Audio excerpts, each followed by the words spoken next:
Doctor Yunus যে অপকর্ম করে গেছে, দুই দলই তো তারে কিছু করছে না। আর কিছু কিছু জায়গাগুলো অনেক অনেক ইস্যুস তাদের আছে, যেমন কিছু কমিটির ব্যাপার আছে, সংসদে পার্লামেন্টারি কমিটির প্রধান হওয়ার বিষয় আছে কয়েকটাতে। তারপরে আমাদের কনস্টিটিউশনাল কিছু পোস্ট আছে, সেখানে বিরোধী দলকে প্রাধান্য দেওয়ার কথা আছে। তারপরে বিরোধী দলের একজন হুইপ হওয়ার ডেপুটি স্পিকার হওয়ার কথা আছে, অটো, সেটা কথা আছে।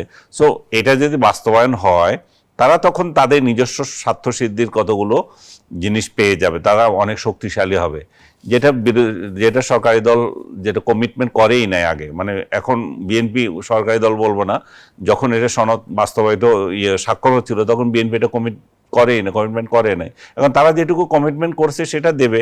সেটা যদি না দেয় তাহলে আপনি আন্দোলন করতে পারেন, বলতে পারেন যে আপনারা কথা রাখছেন না, আপনারা এক কথা আগে বলেছেন এখন আরেক কথা বলছেন, জনগণ তখন সেটা বিচার করবে।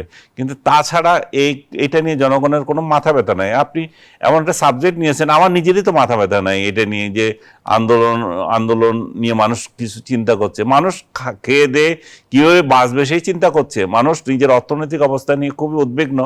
আগামীতে দেশ কিভাবে চলবে, আগামীতে রাষ্ট্র কিভাবে চলবে, মানুষ এটা নিয়ে নাবিশ্বাস হয়ে যাচ্ছে। মানুষের দ্রব্যমূল্য বলেন, মানুষের দুশ্চিন্তা হচ্ছে টাকা অবমূল্যায়ন নিয়ে, ডলারের সাথে প্রতিযোগিতা নিয়ে, মানুষের অনেক কিছু চিন্তা, মানুষের বিদ্যুৎ চিন্তা। আজকেও আমার বাড়িতে 4-5 বার বিদ্যুৎ গেছে ঢাকা শহরে।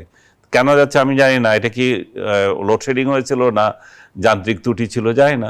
তো মানুষ এগুলো নিয়ে চিন্তা করে। আজকে সরকারকে থ্যাঙ্কস দিতে হবে যে মানুষের একটা চাহিদা আজকে একটু বাস্তবায়ন হলো। রাত 10টা পর্যন্ত দোকান খোলার নিয়ম করেছিল। মানুষ তো ব্যবসা বাণিজ্য চাঞ্চল্য চায়। মানুষ তো ঘরে বসে থাকবে না যে বিশেষ কারফিউ দিয়ে রাখবে। মানুষ আর কি চাচ্ছে? মানুষ সংস্কারের দাবির আড়ালে এক ধরনের ভাগাভাগির রাজনীতি রয়েছে। অবশ্যই ভাগাভাগির রাজনীতি রয়েছে। জনগুরুত্বপূর্ণ বিষয়গুলো আড়াল থেকে যাচ্ছে কিনা? হ্যাঁ, জনগুরুত্বপূর্ণ যে বিষয় 100 বার থেকে যাচ্ছে। এখন জনগুরুত্বপূর্ণ বিষয় হচ্ছে, এখন জনগুরুত্বপূর্ণ হচ্ছে হাম নিয়ে ডক্টর ইউনূস যে অপকর্ম করে গেছে, তার হোল শাসনামলে টিকা কিনে নাই। টিকা না, আজকেও বিশ্ব স্বাস্থ্য সংস্থা বলেছে টিকা অভাবে বাংলাদেশের শিশুদের হামের প্রাদুর্ভাব হয়েছে। এটা মহামারী আকারে ধারণ করেছে। অন্তর্বর্তী সরকার জবাবদিহিতার আওতায় আসবে কি? অন্তর্বর্তী সরকার জবাবদিহিতার আওতায় কিভাবে আসবে? সরকারি দল এবং বিরোধী দল দুই দলই তো তারে কিছু করছে না। তাকে যদি আইনের মুখোমুখি করাতো, সে যে সমস্ত অপরাধ করেছে, মানুষ ফৌজদারি আইনে এগুলো সাজা আছে 5 বছর থেকে ততোর্ধ্বে।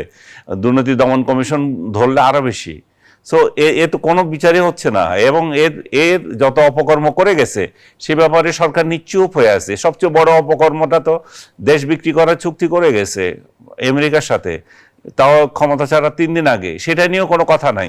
তো সরকার এবং বিরোধী দল কার্যত অনেক সেক্টরে একমত, তারা একসঙ্গে একযোগে কাজ করছে। যেমন প্রধান একটা বিরোধী দল, মানে প্রধান একটা রাজনৈতিক দল আওয়ামী লীগ, তাকে রাজনীতি না করতে দেওয়ার ব্যাপারেও তারা একমত। তো এমন অনেকগুলো ইস্যুস আছে, তারা আসলে বিএনপি এবং জামাত ইসলাম এগুলো বাহিরে দেখাচ্ছে যে এক ধরনের বিরোধ তাদের মধ্যে। এটা এক ধরনের বিষয় হতে পারে যে একটা প্রাণ চাঞ্চল্য আছে দেশের মধ্যে, রাজনৈতিক প্রাণ চাঞ্চল্য আছে, সংসদ একটা ভাইব্রেন্ট, এগুলো দেখানোর জন্য হয়তো হতে পারে এই সমস্ত কার্যক্রম। ধন্যবাদ জানাচ্ছি জনাব আনিস আলমগীর।